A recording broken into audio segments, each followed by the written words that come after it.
जय गुरुदेव। सभी साधकों का मैं एक बार फिर से स्वागत करता हूं। और आज जिस विषय को लेकर आया हूं, देखिए मैं वह बहुत ही एक महत्वपूर्ण विषय है कि साधनाओं में अलग अलग विधान होते हैं। और देखिए जो जिस शक्ति को हम धारण करते हैं, यानी कि मान लीजिए जिसका भी हम मंत्र जब ज़्यादा करना शुरू कर देते हैं, या तो वह शक्ति हमसे कनेक्ट हो गई है या फिर वह हमारी इष्ट है, तो वैसा ही स्वभाव हो जाता है। और वैसा ही जो है हमारा जो है एक, चाहे वह खान पीन हो या फिर एक जो है वह जीवन व्यापन करने का तरीका, तो उसी की तरह बनाना पड़ता है और बन भी जाता है। अगर साधक चाहे या ना चाहे तो वैसा ही स्वभाव उसका हो जाता है कहीं ना कहीं। तो फिर दिक्कत आ सकती है कि अगर आप कोई ऐसी साधना कर रहे हैं जो एक तरह से सात्विक रूप से ही पूजी जाती है, साधना मंत्र जब उसका किया जाता है और वो विधान लेकर ही आप चल रहे हैं, उसको इष्ट के रूप में लेकर के ही आप जो है आगे बढ़ रहे हैं, चल रहे हैं, और अगर फिर आप जो है वह नियम फॉलो नहीं करेंगे तो फिर आप दिक्कत में आ सकते हैं। ठीक है, तो ये बहुत ही ज़्यादा महत्वपूर्ण हो जाता है। अब कुछ साधक जो है समझते नहीं हैं, उनको जो है ज्ञान कहीं से मिलता नहीं है, तो फिर वह भटक जाते हैं। अब कहने का मतलब क्या है? कहने का मतलब यह है कि अगर आप माता दक्षिण काली, माता शमशान काली, दक्षिण काली हो गई, चाहे वह छिन्नमस्तिका माता, भैरव जी, बेताल जी और यक्षिणी वगैरह, योगिनी, इस तरह की जो आप साधनाएं संपन्न करते हैं, तो फिर इन साधनाओं में जो है वह एक ऐसी दिशा की ओर साधक अग्रसर हो जाता है जो सात्विक और तामसिक दोनों ही प्रकार की साधनाओं में पूर्णता प्राप्त करता हुआ वह शक्तियों से आगे बढ़ाती है। तो कहने का मतलब ये है कि अगर आप ऐसी शक्तियों की ओर अग्रसर हो रहे हैं, जा रहे हैं, तो फिर वह आपको दोनों ही क्षेत्रों में पूर्णता प्रदान कर देंगी और दोनों ही क्षेत्रों में आपको आगे बढ़ाएंगी, साधक बनाएंगी, प्रॉपर साधक, शिव की तरह, भगवान भोलेनाथ की तरह, ठीक है, भैरव जी की तरह, माता काली की तरह। तो वैसा ही शक्तियाँ और सामना कर सकोगे आप। और ऐसा नहीं है कि अगर एक किसी सात्विक शक्ति को आप लेकर के चल रहे हो तो उसमें नहीं आप ये सफलता प्राप्त कर सकोगे, उसके माध्यम से भी आप सफलता प्राप्त कर सकोगे। अब मान लीजिए कि आप जो है वह बगलामुखी माता की जो है आप साधक हैं, इष्ट के रूप में आपकी माता बगलामुखी हैं, चाहे कोई साधिका हो, चाहे कोई साधक हो, चाहे कोई भी व्यक्ति विशेष हो, वह माता बगलामुखी की निरंतर जो है उपासना करता है, मंत्र जप करता है, या फिर हनुमान जी का मंत्र जप करता है, उपासना करता है, वीर के रूप में उनको लेकर के चलता है हनुमान जी को, और उनकी निरंतर उस पर कृपा है। समझ रहे हो कि आपने इतना मंत्र जप कर लिया है, इतना तप कर लिया है, इतना उनका ध्यान कर लिया, तो आपकी सहायता कर रहे हैं वे। तो फिर उसमें जो नियम कायदे फॉलो करने पड़ते हैं, फिर वो आपको फॉलो करने पड़ेंगे, चाहे वह खान पीन से संबंधित हो। फिर आपको ये जो प्याज लहसुन होता है इसका भी त्याग कर देना है, ठीक है। अंडा मांस मछली जो है, किसी भी इस तरह का चीज़ को, पदार्थों का आप जो है वह सेवन नहीं कर सकते। और यह आपने पूर्ण रूप से अपनी पूरा जीवन काल जो रहेगा उसमें इन चीज़ों को फॉलो करना है और इनको ही इष्ट के रूप में लेकर के आगे चलना है। प्रयोग के रूप में आप माता काली, भैरव जी का जो है वह एक प्रयोग संपन्न कर सकते हैं, उनकी साधना भी कर सकते हैं। लेकिन जो इष्ट आपकी अगर हैं वह कृपा कर रही हैं आप पे, माता बगलामुखी कर रही हैं, हनुमान जी कर रहे हैं, और भुवनेश्वरी माता की कृपा आप पर बनी हुई है, तो फिर इनको जो है सात्विक रूप से आपको अपना जीवन को व्यापन करना होगा। या फिर अप्सरा आपसे कोई कनेक्ट हो गई है और निरंतर आप उसके टच में, प्रत्यक्षीकरण कर लिया अप्सरा का, फिर ये जो अंडा मांस मछली है इसको तो आपको हो सकता है तो बंद ही कर देंगे, और आपका स्वयं का चिंतन ही ऐसा हो जाएगा, फिर आप इन चीज़ों को छोड़ देंगे, आगे चल के स्वयं ही छोड़ देंगे। तो वैसा ही बनना पड़ता है जैसी शक्तियों की साधना आशा साधक करता है। अब मैं क्यों कह रहा हूँ कि आप के लिए मुश्किल कहाँ पर आती है? मुश्किल वहाँ आ जाती है जहाँ आप बगलामुखी को लेकर चलते हो आगे, इष्ट के रूप में कृपा प्राप्त कर रखी है उनकी, और बीच में आपका मन कर गया, कहाँ तक कि आप जो है पवित्रता का ध्यान रख पाएंगे? मुझको ये बताइए, आज के जीवन काल में कहाँ तक बचेंगे आप? आज का जो वातावरण है, जीवन है, उसमें जो है खाद्य पदार्थों में भी जो मिलावटें की जा रही हैं, चाहे आपका जो है टूथपेस्ट हो गया उसमें भी मिलावटें की जाती हैं, खाद्य सामग्रियों में भी, घी में भी, तो फिर कहाँ तक कि आप जो है वह ऐसे जो है पवित्रता का ध्यान रख पाओगे? नहीं रख पाओगे। उसके लिए एक पूर्ण सात्विक जीवन जीना पड़ता है। और अगर गलतियां करोगे फिर वह महाविद्या छोड़ती भी नहीं है उस साधक को, फिर उनको दंड भी मिलता है और फिर वह इसलिए सफलता प्राप्त नहीं कर पाते, इसलिए इन शक्तियों की कृपा प्राप्त नहीं कर पाते। इनमें हम अनुष्ठान के रूप में अगर इनको लेकर के चलते हैं तो इनमें सफलता मिल जाती है। कोई प्रयोग माता बगलामुखी का कर रहे हैं शत्रु निवारण, बाधाओं के लिए निवारण हेतु, तो इनमें जो है वह सफलता प्राप्त कर हो जाती है। लेकिन इनको इष्ट के रूप में कोई साधक ही लेके चल पाता है जिसमें जो है वह क्षमता होती है। क्षमता होती है वह जो है वीर बजरंग बली की कृपा प्राप्त कर पाता है, जिसमें क्षमता और त्याग करने की भावना होती है, छोड़ने की भावना होती है, कि जो संयमित जीवन जी सकता है, विचारों पर नियंत्रण कर सकता है, कामुक भावनाओं पर जो है वह नियंत्रण कर सकता है, कामुकता पर नियंत्रण कर सकता है, वह जो है इन साधनाओं में जो है इनकी पूर्ण कृपा प्राप्त कर सकता है पूरे जीवन काल में अपने। लेकिन ये संभव नहीं हो पाता है साधकों के लिए। इसलिए हम क्या कहते हैं कि साधक को वह शक्तियों का चुनाव करना पड़ता है जिसमें खान पीन की कोई दिक्कत ना हो। केवल साधना काल में आप जो है वह ध्यान रख सकते हैं, वरना जो है अगर आप मीट अंडा मछली भी खाते हैं तो इससे भी कोई फ़र्क नहीं पड़ने वाला, क्योंकि अगर आप जो है वह केवल साधना काल में छोड़ना पड़ेगा आपको। लेकिन साधना के जो है बाद आप खा सकते हैं, कोई दिक्कत नहीं है। और किन साधनाओं में आप जो है कोई नियम कायदे की आवश्यकता आपको नहीं है पड़ती, उसको आप लेकर के चल सकते हैं। उनकी कृपा आप निरंतर प्राप्त कर सकते हैं। वह जैसे कि कुछ साधनाएं हैं, जैसे महाकाली की हो गई, भैरव जी की हो गई, योगिनी भी उसमें आ जाती है, ठीक है, और भगवान शिव की और यक्षिणी की, महाकाली, छिन्नमस्तिका, बेताल जी की। तो इस तरह की जो साधनाएं हैं इनमें आप जो है वह जो है कुछ भी आहार ग्रहण कर सकते हो, कोई इसमें बंधन नहीं है, कोई दिक्कत नहीं है, कोई अपने इतने ज़्यादा विचारों को भी संयमित होने की इतना भी आपको ये नहीं कि पूरी तरह से कामुकता पर आप उसको बांध कर ही रख दो जीवन को। तो ये आपको गति प्रदान करती हैं जीवन में।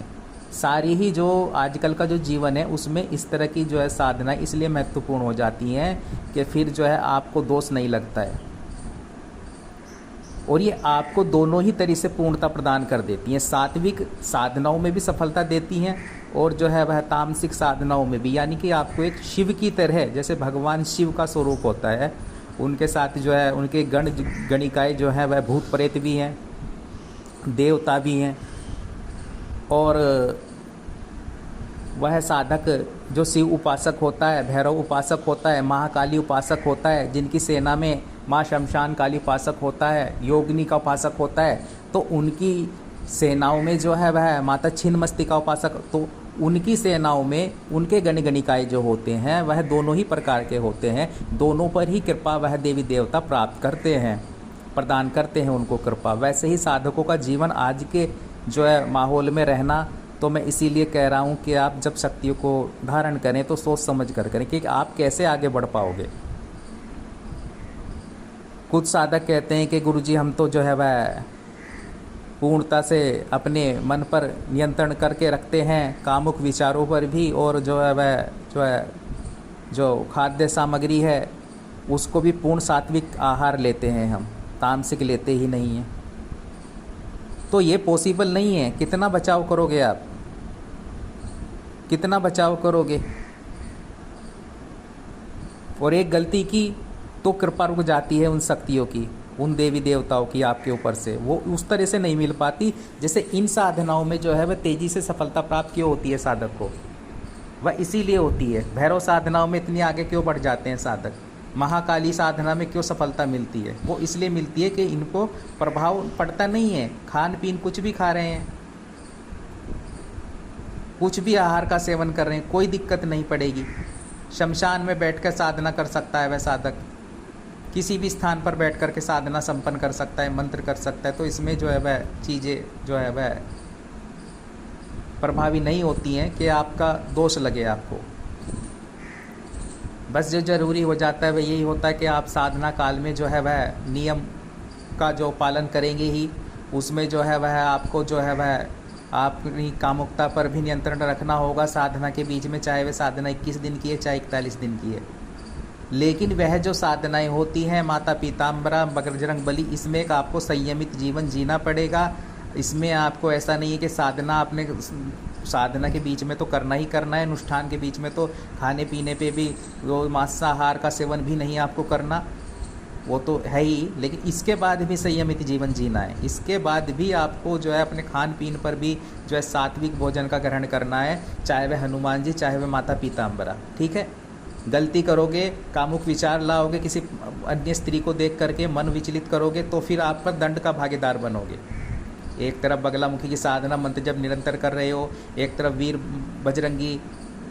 बजरंग बली की उपासना कर रहे हो, मंत्र कर रहे हो, दूसरी तरफ आप बाहर समाज में निकलते हो, एक आपकी जो नज़रिया होता है वह कामुक भी हो जाता है कभी कभी साधकों का, तो वो वहाँ पर फिर दंड के भागीदार बनते हो, फिर समस्याएं जीवन में आती है। फिर कहते हो कि हनुमान जी की पूजा कर रहे हैं, माता बगलामुखी की पूजा कर रहे हैं, भगवान विष्णु की पूजा कर रहे हैं, और जो है वह क्यों सफलता प्राप्त नहीं हो पा रही है, क्यों उस तरह से हमें जो है वह नहीं मिल पा रहा है मार्ग। तो इन मार्ग पर चलना, इनको इष्ट बना करके चलना हर साधक के बस की बात नहीं होती है। उसमें जो है संयमित जीवन निरंतर जीना पड़ेगा आपको। तो मैं इसलिए कहता हूँ कि आप नहीं कर पाएंगे तो फिर आप दूसरा रास्ता अपनाएं, फिर आप महाकाली साधना करें, फिर आप भैरव साधना करें। अब आप कहेंगे कि जो गुरुजी हम तो जो है वह फिर हमको तामसिक भोग देना पड़ेगा इन शक्तियों को, कि तामसिक भोग, तो भोग अगर आप दे भी रहे हैं, तामसिक भोग दे भी रहे हैं, तो आपको दिक्कत क्या है? तामसिक भोग अगर आप दे भी रहे हैं तो दिक्कत क्या है? हालांकि सात्विक भोग में भी आप ये साधनाएं संपन्न कर सकते हैं, लेकिन जो इनकी गण और गणिकाएँ होती हैं वह तो उनको तो वही पसंद होता है। आपको ये चीज़ें जब पता चलेंगी, जब आप साधनाओं की गहराइयों में जाएंगे और जब वास्तविकता से अवगत होंगे, स्वयं करेंगे। मैं इसीलिए कहता हूँ कि आप अनुभव प्राप्त करें, तो उस आधार पर फिर साधना करें, कोई साधना करके देखें, अनुभव प्राप्त करें। जब आप महाकाली की साधना करते हैं, जब आप भैरव जी की साधना करते हैं, जब आप माता छिन्नमस्तिका की साधना करते हैं, तब आपको सूक्ष्म रूप से वह उनकी जो भैरवियाँ होती हैं वह आपके पास आती हैं, और निश्चित रूप से आती हैं। आपको मांसाहार का सेवन भी वह करवाती हैं, आपको बकरे का सेवन भी करवाएंगी। ठीक है, वह स्वयं बना करके लाती हैं उनकी भैरवियाँ। वह तब होती है क्रिया जब आप जो है शक्ति से कनेक्ट हो जाते हो, जब आप उस ऊर्जा से कनेक्ट होना चाहते हो, जब एक कनेक्शन स्थापित हो जाता है माता का और आपका, तो जो उनको पसंद है, जो महाकाली की सेविकाओं को पसंद है, जो बाबा भैरव के गणों को पसंद है, वह अपने साधक के लिए सूक्ष्म रूप से सौपन के माध्यम से ये क्रिया होगी, प्रत्यक्ष भी हो सकती है, किसी भी रूप में हो सकती है। तो वो वही चीज़ें ला करके देते हैं उनको, जो वह स्वयं जिसका सेवन करते हैं, जिसे खा करके उन्हें तृप्ति होती है, ऊर्जा उनकी बढ़ती है, वह क्रिया उनके साथ होती है। और ये कई साधकों के अनुभव हैं। उन्होंने बताया कि गुरुजी हमें माता छिन्नमस्तिका माँ की साधना कर रहे थे, महाकाली की साधना कर रहे थे, हम भैरव जी की साधना कर रहे थे, और बीच में आकर के उनकी सेविकाएँ आती हैं और हमको जो है वह जो बकरे का जो मीट बना करके लाती है और वह खिलाती भी हैं। और फिर बाद में हमको महसूस हुआ कि ये कहीं हमारी साधना खंडित तो नहीं हो गई। अब हम उसको खा रहे हैं, टेस्ट भी वैसा ही आ रहा है, और वो ला कर हमको देती हैं। तो फिर जब वे बताते हैं ऐसी सी बातें, तो हम उनको बताते हैं कि भाई वह तो उनकी सेविकाएं हैं, वह तो आपको खाना पड़ेगा, वह तो प्रसाद है। रजरप्पा में जा कर के देखिए, वहाँ वही प्रसाद मिलता है, माता के जो मंदिर है। तो जो इनकी सेवक सेविकाएं होती हैं उनको वही पसंद है, वह आपसे प्रसन्न होती हैं, क्योंकि आप माता की शरण में आ रही हैं, तो वो आपको वही चीज़ ला करके देंगी। अब आपको आगे बढ़ना है, ये आपके ऊपर है कि आप खाओ या ना खाओ, लेकिन सूक्ष्म रूप से आपको खिलाती हैं वह शक्तियाँ। ऐसा भी साधकों के जीवन में होता है। तो वो यही दिखाती हैं, यही उनका उद्देश्य होता है कि आपको इस दूषित वातावरण में भी, जहाँ जो है हर चीज़ में एक तरह से साधक के मार्ग में रुकावट आती है कि साधक जो है वह नियम कायदे को कैसे फॉलो कर सकेगा। फिर बस आगे नहीं बढ़ पाएगा। ये यही दिखाती है कि आप किसी भी चीज़ का भक्षण करो, किसी भी चीज़ को खाओ, लेकिन आपको निरंतर आगे बढ़ना है, उस शक्ति की ओर जाना है, क्योंकि वह सभी कुछ स्वीकार है उसको, आपका हर रूप उसको स्वीकार है, उस महाकाली को आपका हर रूप स्वीकार है, उस भैरव को आपका हर रूप में आप स्वीकार हो। बस एक कनेक्शन होना चाहिए आपका और उनका, एक संबंध होना चाहिए। इसका तात्पर्य यह है। इस दूषित वातावरण में आपको कोई नियम कायदे फॉलो करने की आवश्यकता इतनी नहीं है साधना काल के सिवा। और फिर आप अपना जीवन जैसे भी जियो, लेकिन उस शक्ति से कनेक्शन जोड़ के रखो, उस शक्ति से आपका एक संबंध स्थापित हो जाए, उसमें आपको जो है वह यह फिर मायने नहीं रखती हैं चीज़ें। तो वैसे ही आप जो है वह साधना करनी चाहिए साधक को आपके चित्त के अनुकूल, ऐसा करना चाहिए कि वह फिर आगे बढ़ सके। और दोनों ही प्रकार की साधनाएं, तामसिकता नहीं हो गई है, ये ज़रूरी नहीं है कि वे साधक को उनकी जो भैरवियाँ हैं माता की, जो भैरव जी के हैं, उनको गणगणिकाओं को उनकी चीज़ें पसंद है तो आपको भी बना बना करके खाने लगे हैं आप, ऐसा नहीं है। लेकिन अगर उनको वो चीज़ पसंद है तो दे रहे हो तो उसमें दिक्कत क्या है। जब उनकी गणगणिकाएँ सेविकाओं को वही चीज़ पसंद है, उससे ही उनकी ऊर्जा बढ़ती है। भैरव जी को शराब चढ़ाते हो तो उनसे उनकी ऊर्जा बढ़ती है। वह जो मीट जो होता है बकरे का, चाहे कलेजी, चाहे कुछ भी है, वो जब देते हैं उनको तो उनसे उसकी ऊर्जा बढ़ती है। तो देने से कोई दिक्कत नहीं है, प्रॉब्लम नहीं है। आप ज़रूरी नहीं है खाओ, लेकिन आपके साथ में साधना काल में ये क्रिया होती हैं, ये भी क्रिया होती हैं। ये मैं वास्तविकता बता रहा हूँ आपको। और ये चीज़ जो कहते हैं कि गुरुजी आप ऐसे बोल रहे हो, वैसे बोल रहे हो, ये क्या बोल रहे हो, तो ये चीज़ें तो जब पता चलती हैं जब आप स्वयं करोगे। मैं इसीलिए कहता हूँ कि जो मेरी बातें हैं वह तब आपके जो है मन में उतरेंगी, तब आपको सत्यता महसूस होगी जब आप कोई ऐसी साधना संपन्न करोगे। आप छिन्नमस्ती का साधना करके देखो, कई चीज़ें आपके सामने आएंगी। आप महाकाली की साधना जो है एक प्रॉपर तरीके से करके देखिए। आप भैरव जी की एक महाकाल की का साधना करके देखिए प्रॉपर तरीके से, काल भैरव की करके देखिए प्रॉपर तरीके से, तब जो चीज़ें निकल कर सामने आएंगी तब अवगत हो सकोगे आप। तो मैं इसलिए कहता हूँ कि ऐसे कुछ नहीं होता कि हम ये नहीं खा रहे, वो नहीं खा रहे, तो खाने पीने से कोई मायने नहीं रखता है। केवल आपको जो है वह शक्तियों को चुनाव करना है कि आप कौन सी साधना कर रहे हो। एक तरफ आप माता जो है महाकाली की साधना करना चाहते हो, और दूसरी तरफ आप कहते हो कि मैं ये भोग नहीं दूंगा, मैं वो भोग नहीं दूंगा, फिर आप कुछ भी नहीं कर पाओगे, फिर आप कुछ भी नहीं कर पाओगे। फिर दूसरी तरफ है वह शक्तियाँ सात्विक तरीके से निरंतर उनको आपको लेके चलना पड़ेगा। ऐसे कृपा प्राप्त नहीं होती है। हनुमान जी की कृपा बहुत हार्डली इसलिए हो जाती है क्योंकि उसमें नियम कायदे, प्याज लहसुन तक त्यागना पड़ता है। अब सारी चीज़ें तो मोल वैसे आ रही हैं, मार्केट से आ रही हैं, किन किन चीज़ों का नियम, एक भी नियम टूट गया तो तुरंत कृपा रुकेगी वहाँ से। हनुमान जी की एक भी नियम की त्रुटि कर दिया आपने, अब आप कहोगे कि ये तो जाने अनजाने में हो गया गुरुजी, कि हम जान पूछ के, थोड़ी जान पूछ के वहाँ कोई मायने नहीं रखता है। आपके पेट में जाता है, आपका जो है वह खंडित होता है। आपकी सोच जरा सी आंखें गई, कामुक विचार आया किसी स्त्री को देख करके, वह साधना खंडित हो गई, कृपा रुक गई। तो सही मायनों में शक्तियों से वो जुड़ पाता है और निरंतर उन्हें लेकर के चलता है, फिर उनकी कृपा प्राप्त करता रहता है। तो बगलामुखी के साधक इसलिए बहुत कम है। जो सही मायनों में बगलामुखी के साधक रहेंगे वह पूर्ण रूप से ब्रह्मचारिता का पालन करेंगे ही करेंगे, और जो उनका खान पान रहेगा वह पूर्ण सात्विक भोजन ही ग्रहण करेंगे। ठीक है, तो वह कम मिलेंगे।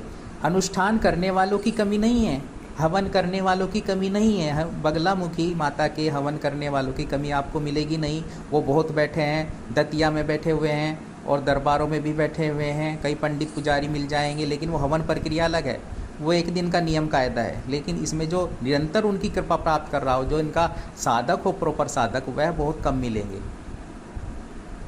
क्योंकि गलती करोगे तो फिर ये छोड़ती नहीं है शक्ति, और कृपा भी रुक जाती है। वहीं हनुमान जी के साधक यूँ तो बहुत मिल जाएंगे, हद से ज़्यादा मिलेंगे, लेकिन वह सब दिखावा कर रहे हैं। जो प्रॉपर है, जो पूर्ण रूप से जो है उनकी कृपा प्राप्त कर रहा है निरंतर, और जो उसमें इतनी तेजी से जो है उसका जो चेहरा ही आपको अलग बता देगा कि हाँ हनुमान जी की कृपा है, क्योंकि वह नियम कायदे फॉलो कर रहा है। विचार ही चेंज बन गए हैं, पूर्ण ब्रह्मचारी तत्व उसमें जागृत हो गया है। ठीक है, जो हनुमान जी का सच्चा उपासक रहेगा तो शक्ति प्राप्त होती है, फिर कृपा प्राप्त होती है फिर उस शक्ति की, उस साधक को। चाहे वह खाने से संबंधित हो, प्याज लहसुन तक का त्याग, हर चीज़ का त्याग करेगा। तो फिर जब मैं इसीलिए कहता हूँ कि आप वह साधनाएं करें जिनमें आप आगे बढ़ सकें। शक्तियों को भोग देने का तात्पर्य यही है कि आप उनको भोग दे रहे हो, गलतियाँ हो जाती हैं आपसे साधना के बीच में, तो आपको तामसिक जो भोग होता है वह इसलिए जाता है, श्राप इसलिए जाती है भैरव जी को कि आपसे कोई गलतियाँ इस समाज में रह कर के हो रही हैं, विचारों में हो रही हैं, तो फिर वह जो वह क्रिया जो है वह उसमें भी आप जो है वह सफलता प्राप्त कर सको। भैरवियाँ इसलिए आपके साथ में जुड़ जाती हैं माता की साधना में, और यक्षिणियाँ इसलिए आपके पास आती हैं भैरव जी की, बेताल जी की साधना के बीच में, और वह क्रियाएं भी आपके साथ होने लगती हैं। चाहे वह संभोग से जुड़ी हुई क्रियाएं हो, वह भी आपके साथ होती हैं साधनाओं के बीच में। वह इसलिए होती हैं कि वह हर तरीके से आपको आगे बढ़ाती हैं। वह चाहती हैं कि आप में ऊर्जा तत्व बढ़े, आप पे ये चीज़ें, कोई भी चीज़ें जो है वह रुकावट ना बने।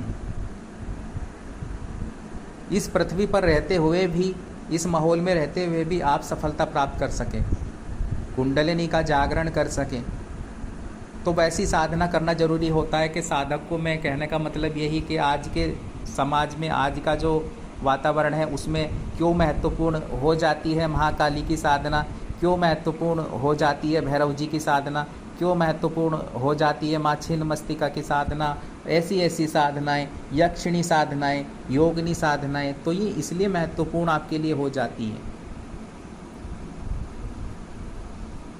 खाली बातों से कुछ नहीं होता है, खाली केवल हम कुछ नहीं खा रहे हैं, हम ये खा रहे हैं, वो खा रहे हैं, कहाँ तक पालन करोगे? तो इन चीज़ों से बचें आप, और जब शक्तियों को धारण करें सोच समझ कर करें, और फिर उसी प्रकार से आगे बढ़ें, तभी आप जो है वह सफलता प्राप्त कर सकोगे जीवन में, और साधनाओं में आगे बढ़ सकोगे, और जो है वह आप जो है वह आगे बढ़ सकें, कम समय में ही आगे जा सकें, सफलता प्राप्त कर सकें। ऐसा ना हो कि आपका जो है वह जीवन के कई साल जो है किसी एक शक्ति से कनेक्ट होने में निकल जाएं, और फिर जो है वह शक्ति तब जाकर आपसे कनेक्ट हो जब जो है वह आपका जो है वह शरीर ही साथ ना दे, उस टाइम पर आए जब आपको कामना ही ना हो। तो ये नहीं होना चाहिए। तो जो साधनाओं में, जो मैं इसलिए कहता हूँ, जो विधान होते हैं, जो भोग से जुड़े हुए विधान होते हैं, मैं इसीलिए कहता हूँ कि खाली मंत्र जप से नहीं होता है। मैं क्यों ये बार बार कहता हूँ आपको, मैं इसलिए कहता हूँ इसके पीछे कोई स्वार्थ या कोई वैसी चीज़ नहीं है। ये क्रिया आप स्वयं भी करें, लेकिन जब सक्षम बन जाएं, जब करें, पात्र बन जाएं। तो मैं पात्र बनाने की क्रिया ही आपको करवा रहा हूँ, ये साधनाएं करवा रहा हूँ आप। और कई साधक जो है भटक जाते हैं, 1 महीना साधना करेंगे या फिर एक साधना कर लेंगे, उसमें ही वह निराश हो जाएंगे। सोचेंगे कि मैं एक अप्सरा कर रहा हूँ, अगर उसमें कुछ सफलता या नहीं मिली या फिर लेट हो गया कुछ, तो वो फिर जो है निराश होकर के छोड़ देते हैं, सब कुछ छोड़ देते हैं और वापस भटक जाते हैं, घूमते रहते हैं। कभी कभी स्वयं से करना शुरू कर देते हैं। तो मेहनत लगती है, और जो आपको जो है कहा जाता है कि यहाँ 1 दिन में 2 दिन में ये वाली जो चीज़ें होती हैं प्रत्यक्षीकरण से जुड़ी, वहाँ आप निराश करने के सिवा आपको कुछ हाथ नहीं लगेगा, क्योंकि वहाँ आप निराश हो जाओगे। शक्तियाँ होती हैं, नहीं होती हैं, अप्सराएं होती हैं, नहीं होती हैं, यक्षिणी होती हैं, नहीं होती हैं, प्रत्यक्षीकरण नहीं हुआ, कुछ अनुभव नहीं हुआ, कई बातें वहाँ पर आ जाती हैं।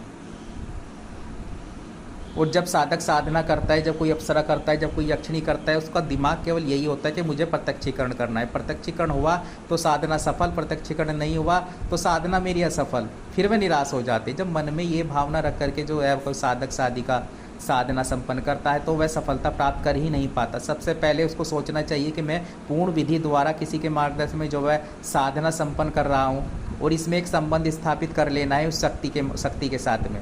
चाहे वह स्वपन के माध्यम से हो रहा है, चाहे वह सूक्ष्म रूप से आपके पास आ रही है शक्ति, चाहे वह आपकी जो है वह मनोकामनाओं को पूर्ण करने लगी है, चाहे वह ज्ञात अज्ञात जो चीज़ों से आपको अवगत कराने लगी है, किसी भी स्वपन के माध्यम से या किसी भी माध्यम से, प्रत्यक्ष अप्रत्यक्ष रूप से।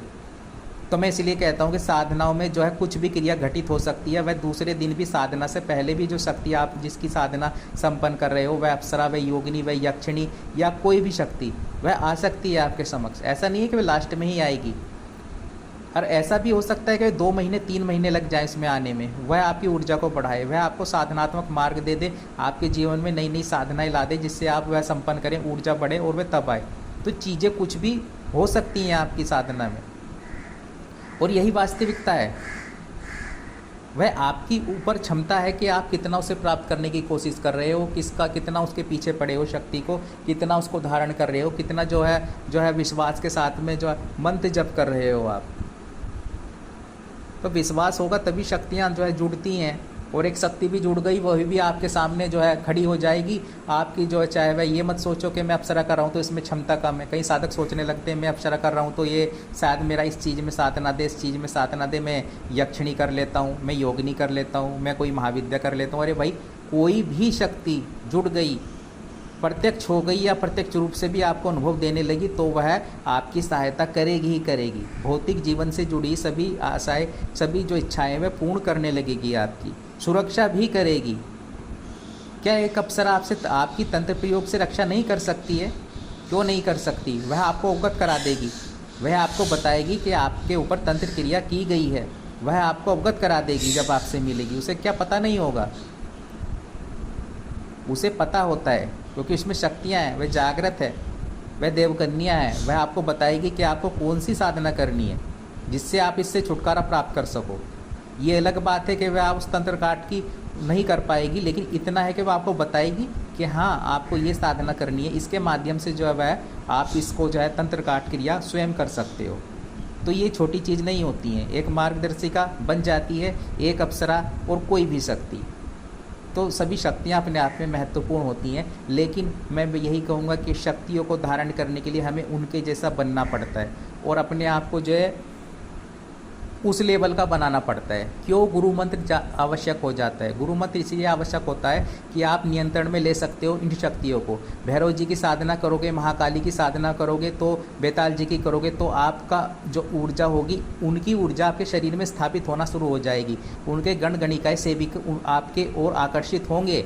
फिर आपका मन करेगा शराब पीने को भी करेगा, मांस खाने को भी करेगा। अगर आप गुरु मंत्र का जप नहीं कर रहे हो फिर आपका मन करेगा, वह इसलिए करेगा क्योंकि वो ऊर्जा जुड़ रही है, वो आपके माध्यम से उन चीज़ों को लेना चाहती है, ग्रहण करना चाहती है। चाहे आप ना दो उनको भोग, वो आपके शरीर में आपकी इच्छाएं उस ओर जाने लगेंगी, कामुकता भी बढ़ेगी, हर चीज़ बढ़ेगी, क्योंकि शक्तियाँ आपके शरीर में ही प्रवेश करके आपको माध्यम बना करके अगर आप नहीं दोगे तो ऊर्जा ग्रहण करना शुरू कर देंगी। इसलिए उनको देना पड़ता है। कार्य ले रहे हो उनसे जुड़ रहे हो तो उनको देना पड़ेगा। उनकी जो शक्तियाँ होंगी या खुद नहीं देते तो दिलवाना पड़ेगा, मार्गदर्शक से दिलवाना पड़ेगा, गुरु से दिलवाना पड़ेगा, जिनके सानिध्य में रहकर आप साधना संपन्न कर रहे हो। और जो कहते हैं कि खाली यंत्र ले लो, माला ले लो, दीक्षा ले लो, वहाँ पर जो है चीज़ें उस तरीके से आप जो है सफलता प्राप्त नहीं कर पाओगे, फिर आगे नहीं बढ़ पाओगे, शक्तियाँ आपके साथ में नहीं जुड़ पाएंगी। तो इसलिए जो है एक तरीका होना चाहिए, एक विधान के तहत ही जो है आप साधना संपन्न करें और सफलता प्राप्त करें साधनाओं में। क्योंकि जो आज का मार्ग है, जो आजकल जो वातावरण है, उसमें ऐसी साधनाएँ इसीलिए महत्वपूर्ण हो जाती है। मैं इसीलिए कहता हूँ कि आप साधक सबसे पहले आते हो तुरंत प्रत्यक्षीकरण के पीछे पड़ जाते हैं, ना ही किसी शक्ति से जुड़ना चाहते हैं, ना ही कुछ उनको ज्ञान होता है, और केवल प्रत्यक्षीकरण। अरे भैया, पहले आप एक संबंध तो स्थापित कर लो उस शक्ति के साथ, प्रत्यक्षीकरण भी हो जाएगा, सब चीज़ें हो जाती हैं। लेकिन शक्ति के साथ जुड़ो और जो है शक्ति को जिसको आप साध सको उन शक्तियों की साधना करो। ऐसा नहीं होना चाहिए कि आप जो है वह माता महाकाली की साधना कर रहे हो, भैरव जी की कर रहे हो, कामना रख रहे हो, योगिनी की करने में योगिनी को भी तामसिक भोग देना पड़ता है, खाली वैसे ही नहीं होती। ठीक है, जैसे आप समझते हो गुरु मंत्र की हवा होना चाहिए आपको, और जो है शक्ति तत्व आप में होना चाहिए, तब एक योगिनी को साध पाओगे। इतना आसान नहीं होता है जैसे दे देते हैं कि हाँ भाई ये साधना कर लो, वो कर लो। पहली बात है तो कुछ होगा ही नहीं, होगा तो कनेक्शन जुड़ भी गया तो आप दिक्कत में पड़ जाओगे। तो पूरी तरह से मार्गदर्शन में रह करके आप साधना करो, शक्तियों को सोच समझ कर धारण करो और पूर्ण विधान के तहत करो। उनकी भोग प्रक्रिया को भी समझते हुए कि उनको क्या चाहिए होता है, वह क्या देती हैं साधक को, तो उसके तहत साधना करोगे, सही जानकारी के साथ साधना करोगे, चाहे किसी के भी मार्गदर्शन में रह के करोगे। मैं नहीं कहता कि हमारे मार्गदर्शन में आप साधना संपन्न कीजिए, लेकिन सिद्धाश्रम मार्ग चैनल का जो है वह कार्य है साधकों को राह देना, वास्तविकता से अवगत कराना। आप किसी के भी मार्गदर्शन में साधना संपन्न कर सकते हो, लेकिन ये ज़रूरी आप जो समझ लें कि ये सारी चीज़ें आपको पता होनी चाहिए जो मैं आपको बता रहा हूँ। ठीक है, तो आज के लिए इतना ही। उम्मीद है कि ये जानकारी आपको जो है आप आगे बढ़ सकेंगे, जानकारी प्राप्त करते हुए सफलता प्राप्त कर सकेंगे साधनाओं में। इसी कामना के साथ सद्गुरुदेव से निखिल के चरणों में प्रणाम करता हुआ जय गुरुदेव।